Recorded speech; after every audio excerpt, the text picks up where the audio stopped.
खबर पार्लियामेंट से 18वीं संसद का सत्र शुरू हो चुका है। बड़ी खबर, नए लोकसभा स्पीकर पर आज सस्पेंस खत्म होने जा रहा है। आज दोपहर 12 बजे तक स्पीकर का नॉमिनेशन फाइल हो जाएगा। कल कामकाज संभालेंगे नए लोकसभा स्पीकर। विपक्ष डिप्टी स्पीकर के पद की मांग पर अड़ा हुआ है, लेकिन अब ये मांग पूरी होगी या एक नए सिरे से टसल हम देखने जा रहे हैं। हमारे सहयोगी देवेंद्र पराशर जुड़े हुए हैं। देवेंद्र, लोकसभा स्पीकर को लेकर क्या जानकारी आ रही है? एनडीए की तरफ से लोकसभा अध्यक्ष के लिए जो उम्मीदवार होंगे वो ओम बिरला ही होंगे। यानी कि पिछली बार 17वीं लोकसभा में जो लोकसभा के अध्यक्ष थे ओम बिरला, एक बार फिर से एनडीए की तरफ से स्पीकर पद पे उन्हीं के नाम को आगे बढ़ाया जा रहा है। यानी कि ओम बिरला के पक्ष में सत्ता पक्ष है। अब देखना सिर्फ ये होगा कि क्या अपोजिशन अपना कोई कैंडिडेट देता है या फिर सर्वसम्मति से फैसला लिया जाता है, जैसा कि स्पीकर के मामले में हमेशा होता रहा है। लेकिन ओम बिरला को लेकर सत्ता पक्ष ने ये तय कर लिया है। और कल रात जब राजनाथ सिंह ने अपोजिशन के सभी प्रमुख नेताओं से लगभग बातचीत, सभी दलों के प्रमुख नेताओं से बातचीत की और उन्हें ये समझाने की कोशिश की कि सर्वसम्मति से ये फैसला हो तो ज़्यादा बेहतर है, परंपरा के अनुकूल है। देखना होगा कि अपोजिशन ने मानता है कि नहीं। लेकिन ओम बिरला जो कि तीसरी बार के सांसद हैं, राजस्थान के कोटा से इस बार फिर से चुन कर आए हुए हैं। 2019 में उन्हें स्पीकर बनाया गया था, 2024 में भी एनडीए की तरफ से उम्मीदवार हैं। और जो नंबर्स हैं बीजेपी के और एनडीए के पक्ष में, उन नंबर्स के हिसाब से देखें तो अगर कोई ऐसी घटना ना हो जो कि सरप्राइज करने वाली हो या बहुत ज़्यादा सत्ता पक्ष के लोग गायब ना रहें, क्योंकि इसमें जो वोटिंग होता है वो ये रहता है कि जो मौजूद सांसद हैं उनके साधारण बहुमत से स्पीकर का चयन होता है अगर वोटिंग की नौबत आती है तो, जिसके लिए तारीख कल रखा गया है, यानी कि 26 तारीख। आज नॉमिनेशन किया जाएगा। नॉमिनेशन की जो प्रक्रिया होगी वो एक प्रस्तावना के तौर पर होती है कि एक उसमें प्रस्तावक होते हैं, दूसरे अप्रूवर होते हैं, और वो सेक्रेटरी जनरल को दिया जाता है। 12 बजे से पहले वो दे दिया जाएगा और उसके पहले एनडीए की तरफ से इसका अनाउंसमेंट भी कर दिया जाएगा। लेकिन टॉप सोर्सेज के द्वारा हमें जो जानकारी मिली है उसके हिसाब से ओम बिरला के नाम को तय कर लिया गया है और उसी नाम के साथ आगे जाया जाएगा। अपोजिशन की रणनीति बस देखने वाली बात होगी। 2013 में कोटा दक्षिण से ओम बिरला पहले विधायक बने थे, 2008 में, 2014 में उन्हें पहली बार लोकसभा लड़ाया गया, 2019 में दूसरी बार लोकसभा लड़े और दोनों बार जीते, तब स्पीकर बनाया गया था। उनकी कार्यक्षमता को देखते हुए सत्ता पक्ष के लोग बार बार इस बात को कहते थे कि फिर से उन्हीं के नाम को आगे बढ़ाया जाना चाहिए और उनके नाम को आगे बढ़ाने का फैसला लिया जा चुका है। मीनाक्षी, देवेंद्र, आप बात तो ठीक कह रहे हैं कि सत्ता पक्ष के लिए ओम बिरला ये चेहरा बहुत ही सशक्त भी है और जिस तरीके से उन्होंने पास्ट में सदन चलाई है उसके लिहाज से भी कहा जा सकता है। लेकिन विपक्ष की जो स्ट्रैटेजी अभी से दिखाई दे रही है, पहले दिन संविधान की प्रतियों को लेकर पहुंच जाना, एकाध दिखाई देना, एक तरीके का सेंटिमेंट ये जागृत करने की कोशिश करना कि कोई भी लड़ाई ये सत्ता पक्ष के लिए आसान नहीं होने जा रही है। क्या रिपोर्ट विपक्ष से आ रही है?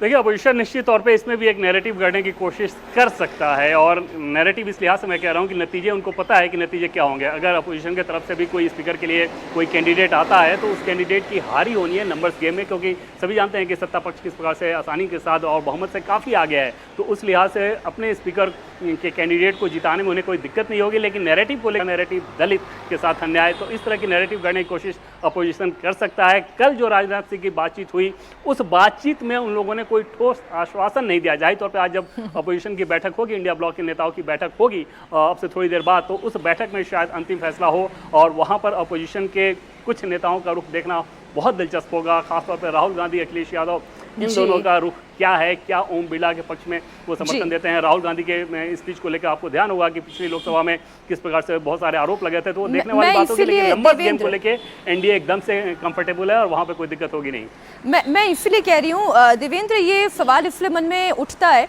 क्योंकि जो इतिहास का सबसे बड़ा निलंबन हुआ था, सांसदों को निलंबित किया गया था, वो भी ओम बिरला के स्पीकर रहते हुए ये हुआ था।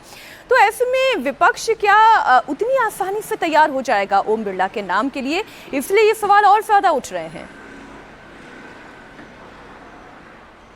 देखिए, अपोजिशन के नेताओं को तो ये बात बखूबी मालूम है कि अगर सत्ता पक्ष का कोई व्यक्ति जब स्पीकर बनेगा, वह स्पीकर बनने के बाद भले ही उसकी कोई दलीय संबद्धता नहीं रह जाती है, लेकिन पहले का जो बैकग्राउंड है उस बैकग्राउंड के हिसाब से अगर किसी का चयन किया जाता है तो उन्हें इन नामों में से ही करना होगा। ऐसा तो है नहीं कि अपोजिशन के किसी नेता को सत्ता पक्ष समर्थन कर देगा। बिल्कुल, जो भी सत्ता पक्ष के सांसद हैं इनमें से किसी एक नाम को आगे बढ़ाना होगा। रह गई बात निलंबन की, तो स्पीकर बार बार इस बात को समझा रहे थे कि आपके जो भी इशूज हैं उस पर विरोध कीजिए, लेकिन अगर सदन की कार्यवाही चल रही है तो इसमें आके प्ले कार्ड उछाड़ना, चेयर की तरफ फेंकना, ये सारी चीज़ें एक्सेप्टेबल नहीं होनी चाहिए। और ये सिर्फ हाउस के लोकसभा की बात नहीं है, हमने देखा कि पिछले 5 साल में कई ऐसी मीटिंग हुई थी जब देश के सभी विधानसभा के अध्यक्ष यानी कि प्रिजाइडिंग अफसर जो हैं उनके साथ जब स्पीकर की बैठक हुई थी, उसमें भी इस बात को बार बार कहा गया कि हमें इस तरह की परिपाटी पर रोक लगानी होगी कि सदन की कार्रवाई चाहे लोकसभा हो, राज्यसभा हो या विधानसभा हो, इतने पैसे खर्च होते हैं देश के टैक्स पेयर के, और उसकी कार्रवाई को अगर इस रूप में बाधित कर दिया जाए कि आकर आप कार्रवाई चलने नहीं देंगे। विरोध प्रदर्शन का तरीका अपना हो सकता है, आप बाहर जाके विरोध प्रदर्शन कर दें, लेकिन जो कार्रवाई में भाग ले रहे हैं उनको अपनी बात कहने से ना रोकें और कार्रवाई को बाधित ना करें। इस बात को बार बार समझाया जाता है और उसी के तहत उन्होंने वो कार्रवाई की थी। शायद आगे ये सबक मिल जाए इन सांसदों को कि ये एक्सेप्टेबल नहीं होना चाहिए। और देश के आम लोगों के मूड के हिसाब से भी देखें, जैसे मैं देखता हूँ कि पार्लियामेंट में बहुत सारे विजिटर्स आते हैं, बच्चे भी आते हैं, स्कूल के जो बच्चे होते हैं, स्कूल के स्टूडेंट्स जो होते हैं, वो इस बात को लेकर बहुत दुखी होते हैं कि जैसे वो हाउस की कार्रवाई को देखने आए, हाउस में वो घुसे और तब तक हाउस की कार्रवाई बाधित होने के चलते स्थगित कर दी जाती है। तो इस परिपाटी पे कभी ना कभी रोक लगानी होगी, इस बात को लेकर स्पीकर भी बार बार कहते रहे थे। अब ऐसे में देखना होगा कि क्या अपोजिशन जो इंडिया ब्लॉक के लीडर्स हैं वो किसी नैरेटिव के चक्कर में जाते हैं, क्योंकि उन्हें नतीजा पता है, लेकिन अगर वो किसी नैरेटिव के चक्कर में जाएंगे तो फिर वो देखने वाली बात होगी कि किस नाम को आगे बढ़ाया जा रहा है। देवेंद्र, अगर आपसे पूछूं, लिया जाएगा, किसी दलित का नैरेटिव लिया जाएगा, जैसे कि प्रोटेम में लिया गया कि विपक्ष एक तरीके से एक मत हो सकता है, अगर डिप्टी स्पीकर का पद जो विपक्ष कह रहा है वो आप हमें दे दें, तो इस मामले पर एनडीए की रणनीति क्या है, सरकार की रणनीति क्या है? वो अभी डिप्टी स्पीकर अभी बनना ही नहीं है। अभी जो टेबल पे है टास्क, वो टेबल पर टास्क हाउस के सामने सिर्फ ये अभी रहेगा कि आपको अपना स्पीकर चुनना है। डिप्टी स्पीकर की जब बात आएगी तब बात आएगी, और जब बात आएगी भी तो उस समय अपोजिशन को देने की बात नहीं होगी। अगर या तो बीजेपी का कोई होगा या सहयोगी दल का होगा। ये होगा कि नहीं होगा, कब होगा, ये अभी एकदम से तय नहीं। 17वीं लोकसभा में हमने देखा कि पूरा का पूरा कार्यकाल जो है वो बहुत ठीक तरीके से चला, बिना डिप्टी स्पीकर के चला। क्या उसी तरह की परिपाटी, उसी तरह की परंपरा फिर से आगे कंटिन्यू किया जाता है या डिप्टी स्पीकर बनाया जाता है? लेकिन अभी वो कोई टास्क नहीं है। अभी बातचीत में, नेगोशिएशन में अपोजिशन के साथ वो कोई मुद्दा ही नहीं है। राजनाथ सिंह जी ने जो बात की, जो सोर्सेस के द्वारा हमें जानकारी मिली, उसके हिसाब से उन्होंने सिर्फ यही कहा कि जो परंपरा चली आ रही है कि सत्ता पक्ष का स्पीकर होता है और वो सर्वसम्मति से होता है, क्योंकि स्पीकर की एक बार स्पीकर हो जाने के बाद उस व्यक्ति की दलीय संबद्धता नहीं रह जाती है, और ऐसे में उसी परंपरा को आगे लेके जाना ठीक रहेगा। ये इस लिहाज से भी बेहतर रहता है कि स्पीकर सभी के होते हैं और कहा जाता है कि वो हाउस के गार्जियन होते हैं, तो जिनके खिलाफ आप चुनाव का माहौल बनाएं, वोटिंग करें और फिर उसी व्यक्ति को गार्जियन के तौर पर स्वीकार करना, ये किसी भी अपोजिशन के नेता के लिए भी आसान नहीं होता। उस लिहाज से कोशिश की गई है, देखना होगा कि क्या नतीजा निकलता है उस कोशिश का। फिलहाल ओम बिरला एनडीए के लोकसभा अध्यक्ष के तौर पे अगले उम्मीदवार। जी देवेंद्र, आप रहे हमारे साथ।